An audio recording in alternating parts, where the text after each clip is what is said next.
The majority of the Committee on Legislative Administration, to which was referred, HCR7, an act affirming state powers based on the Constitution of the United States and the Constitution of New Hampshire, having considered the same, report the same with the following resolution. Resolved that it is inexpedient to legislate. Representative James R. McKay for the majority of the committee. The minority of the committee, having considered the same and being unable to agree with the majority, report with the recommendation that the bill ought to pass. Representative Pamela Z. Tucker for the minority of the committee. The chair recognizes the member from Fremont, Representative Itzy, to speak against the committee report. Thank you, Mr. Speaker. You may wonder why I'm down here doing this, why this resolution was entered. The answer is simple. One legislature cannot bind a future legislature. In 2011, this House passed this resolution, and the Senate failed to. In 2012, we passed a House resolution of the same subject matter. Last session, the House refused to pass such a resolution. The question before you is, do you believe in the sovereignty of the state of New Hampshire as described in our state constitution and as recognized in the Constitution for the United States of America, in the 10th Amendment?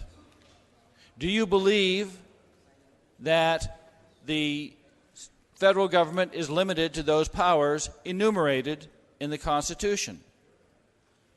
Do you believe that we have the right to say no when they overreach? It's a very simple question, and that's what this is all about. Do you agree with the Supreme Court decisions that have agreed with those principles?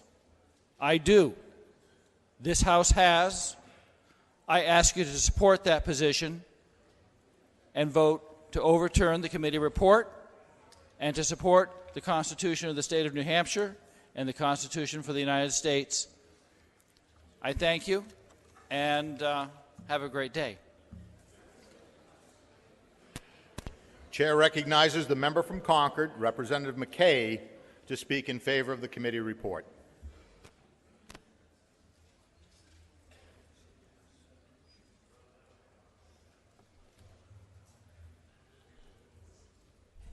Thank you, Mr. Speaker. Mr. Speaker, we are bound by our oath to uphold the Constitution of the United States and the Constitution of New Hampshire. No further affirmation is necessary.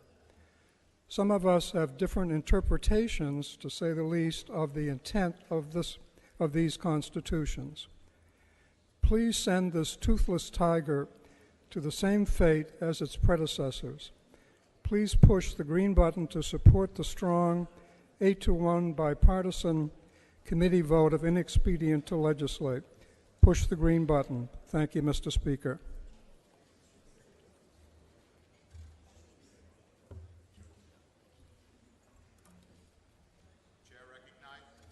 Chair recognizes the member from Milford, Representative Goulet, to speak against the committee report.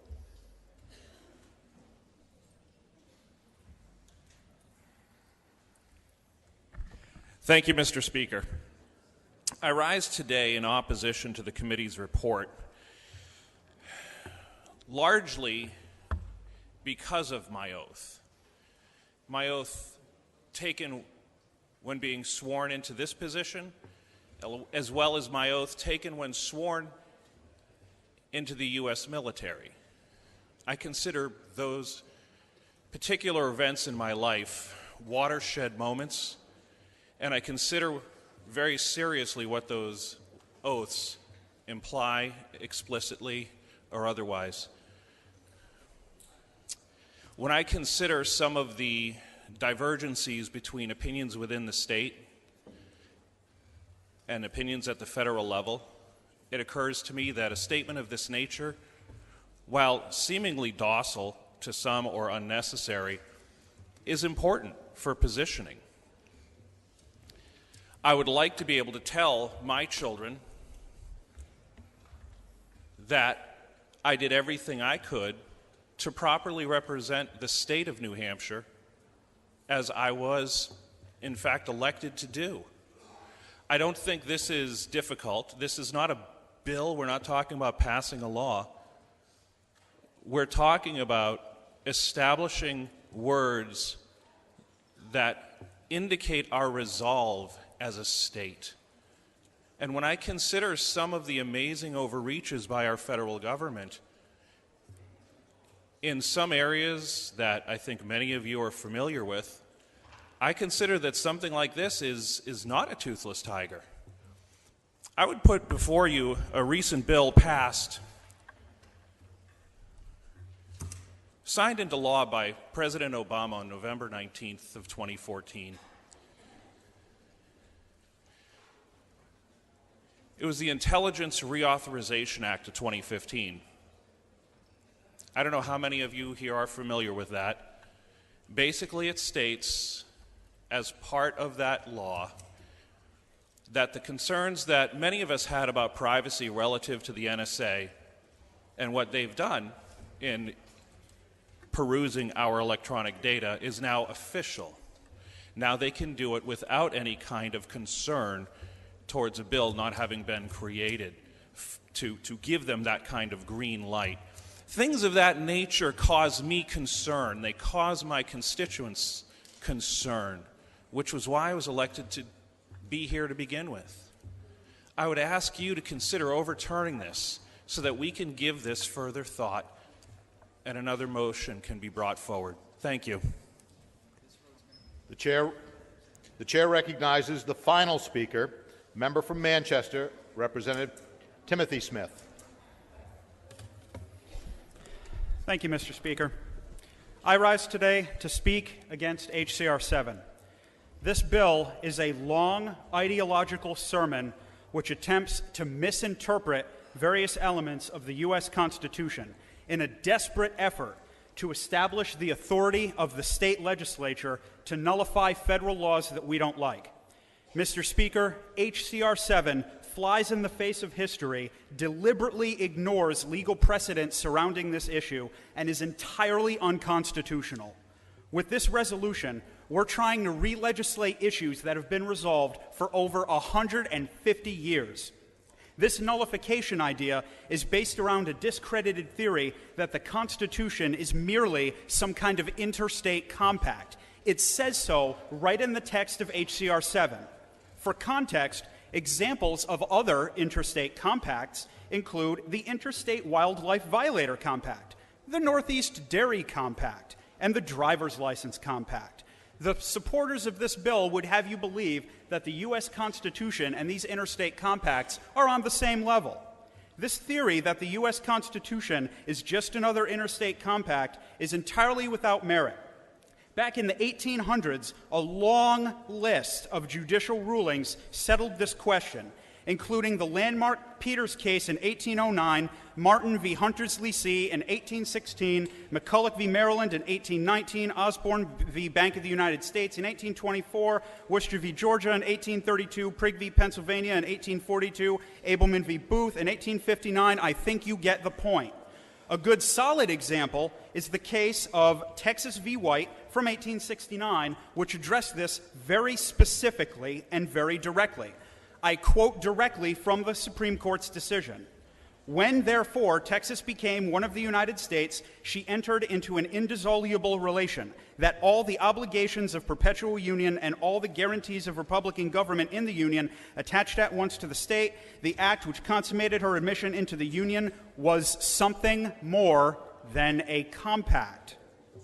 Once we realize that the Constitution is more than just some interstate compact along with the Dairy Compact, the rest of this nullification argument completely falls apart. Unsurprisingly, this mountain of case law extends even into the modern era, most recently back during the Civil Rights Movement.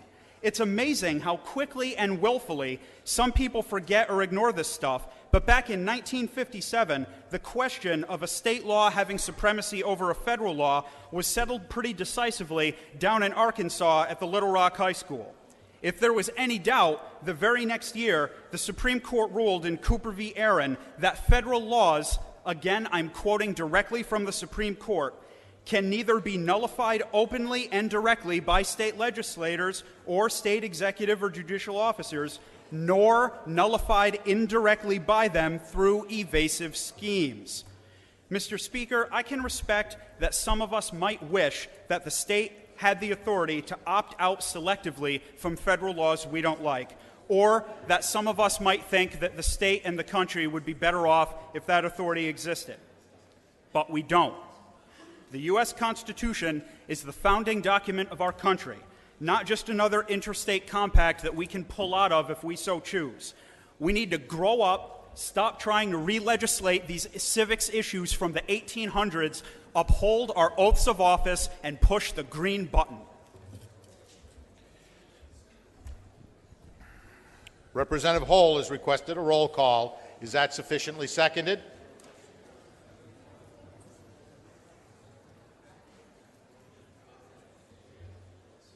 It is sufficiently seconded. This will be a roll call vote. Members will take their seats. I told. Chair recognizes Representative Hall for a parliamentary inquiry. Thank you, Mr. Speaker. If I know the prior speakers were correct when they referenced the Constitution, if I further know that the prior speakers supporting the committee were also correct that we should dispose of this bill as prior houses have when Republican houses have passed this measure, if I further know that Article 7 of our Constitution clearly states that the people of this state have the sole and exclusive right of governing themselves, and I further goes on to say, and pertaining to, and shall exercise and enjoy every power, jurisdiction, and right pertaining thereto, which is not or has not hereafter been expressly delegated to the United States of America in Congress assembled. I further know the U.S. Constitution in Amendment 10 further states that powers not given to the federal government belong in the state. Would I then vote, or would I then push the red button to oppose the committee recommendation? Question is on the committee report on HCR7. If you are in favor, you'll press the green button. If you're opposed, you'll press the red button. The chair recognizes Representative Hinch for a parliamentary inquiry.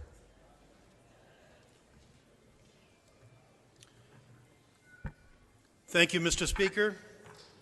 Mr. Speaker, if I too believe in states' rights and the solemn duty we have to honor and uphold the U.S. Constitution, but if I also believe that HCR7 is a resolution that does not have the force of law and is unlikely to have any meaningful effect on the important matters contained within it, would I now press the green button and support the 8-to-1 vote of the Legislative Administration Committee? Thank you, Mr. Speaker. The question is on the adoption of the committee report on HCR7. This is a roll call vote. If you are in favor, you'll press the green button. If you are opposed, you'll press the red button. Voting stations will be open for 30 seconds.